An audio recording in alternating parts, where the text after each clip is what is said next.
I'm Huon Hooke, and this is The Real Review. The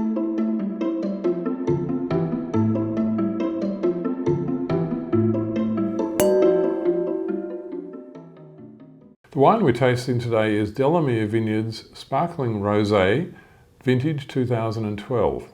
And this comes from the Pipers River region of Tasmania. So the backstory to Delamere Vineyards is that way back in 1974, the same year that Pipers Brook Vineyard was established in the same region, some people called Richardson established a little vineyard called Delamere in the same area. They didn't become as famous as Pipers Brook. They stayed small and they stayed local. Then when they got older and retired, they sold the property, and Fran Austin and her partner Shane Holloway, who are both trained winemakers, bought the property, and they've been making wine there ever since, and they planted more vineyards. And one thing they've done that the Richardsons didn't really do was they've gone very strongly into sparkling wine. So they produce quite a range of sparkling wines now.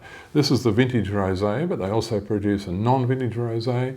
They have a non-vintage cuvée and a vintage cuvée, and a blanc de blanc as well. So they've really got quite serious about sparkling. And the interesting thing there is that even though they're tiny, they do everything themselves.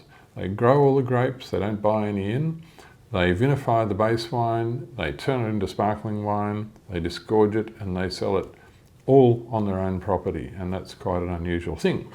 Fran Austin, of course, first came to prominence as the chief winemaker at Hardy's Bay of Fires vineyard, which is very close by in the same region. Bay of Fires is the Tasmanian outpost of the Hardy's group, where they produce the Harris sparkling wines as well as many other wines. And it's I guess of all of the sub-regions of Tasmania, the Pipers River area has become more closely associated with sparkling wine than anywhere else.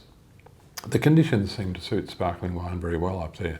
It's not only a cool region, but it's a quite high humidity region. And you think that, well, Tasmania is actually quite a dry climate. It has a warm, dry summer. But up at Pipers, they have a higher humidity than most places. And that was one of the things that drew Andrew Peary to plant his vineyard in that area at Pipers Brook. He wanted the sort of humidity that they have in Burgundy and in Champagne. Very few places in Australia have that humidity. But he figured that was part and parcel of producing great wines. And that's probably got some truth in it. But the Delamere operation is, I think, going from strength to strength. They're producing really good table wines from Pinot Noir and Chardonnay as well as the sparklings. But they really hung their hat on sparkling. And recently they've revamped their packaging, and you can see from this package they've done a really smart job. Even the little plaque on the top of the cork says Delamere, like they do in Champagne. They put some effort into all of the little details of the package, and I think particularly with high-level sparkling wine, this is quite important. So what does this wine taste like? It's a 2012 vintage, so it's 11 years old now. It's mature. There aren't too many sparkling wines around of that maturity on the market. And you have to remember, of course, that really good sparkling wines are made from base wines which have the potential to age and improve with age over quite a long period of time. And I think with great sparkling wine, aging, the ability to age, is still very much a part of what constitutes a great quality wine.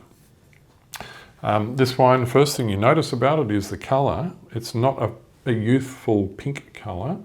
Young wines have much more red and purple in their hue than this. This is more of it's even moved on from the smoked salmon type of colour to more of an onion skin type colour, perhaps even a coppery kind of colour. The kind of colour you'd see in a Pinot Gris, which comes naturally from the pink colour in the grapes. The Italians call it Ramato. That's very much that kind of colour to me. If that was a still wine, you'd say, oh, it's probably a Pinot Gris. But it's the Pinot Noir in the blend that has made the colour like that. Chardonnay, of course, would be a different colour altogether if it was a pure Chardonnay wine. So It's got Pinot Noir, you can tell that immediately, and you can tell it's got age. Let's have a sniff. Very complex, and toasty, nutty, vanilla, roasted nuts characters, even some cooked fruit characters and some dried fruit characters coming through. Quite a multifaceted nose. You could sit and sniff that for a long time, and if you asked a dozen different people to describe what it smells like, you'd probably get a dozen different answers, because that's the definition of complexity. Really, really a fascinating and captivating bouquet.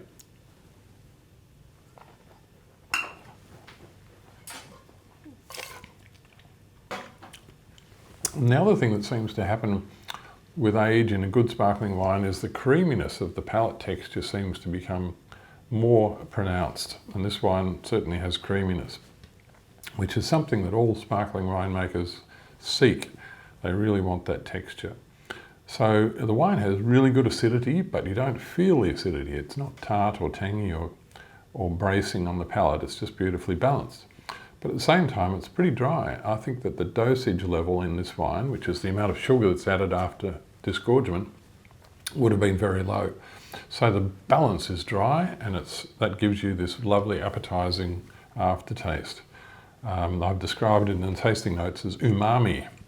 And it's kind of like that brothy thing you get with a plate of Japanese udon noodles, that lovely aftertaste of a very complex yum factor in the wine. That's a very scientific expression, the yum factor. But its dryness and its appetizing aftertaste makes you want another sip. This is the trick of good sparkling wine. You have to want to have another sip. I think it's very Moorish. There's another scientific term for you. So how do we rate this wine? We rate it at 95, which is the gold ribbon score, and it rated number 5 out of 101 2012 Pinot Noirs from Tasmania. I think that equation includes the stilled Pinot Noirs as well as the sparkling. It's a sparkling that is predominantly Pinot Noir, but there is Chardonnay in it as well. But it doesn't matter, it rated very highly. That's the thing that matters, and it's got a top rank rating from us. We've suggested the drinking window of this wine, because it's fully mature, you don't need to keep it any longer. In fact, I don't think there's anything to be gained from keeping it any longer. So drink it now, but it's not going to fall over in the next few years either. So keep it somewhere cool if you don't want to drink it straight away, but I reckon it's ready to go right now. And the food match for this wine. We asked Shane Holloway and Fran Austin what they would like to serve with their wine, and they've said crispy skinned Tasmanian salmon with rice, fresh ginger, spring onion and coriander, and soy, and Chinese wine, and chicken stock sauce. So I think it's a sauce made from all of those things. I'll go through them again. Fresh ginger, spring onion, coriander, soy, Chinese wine and chicken stock.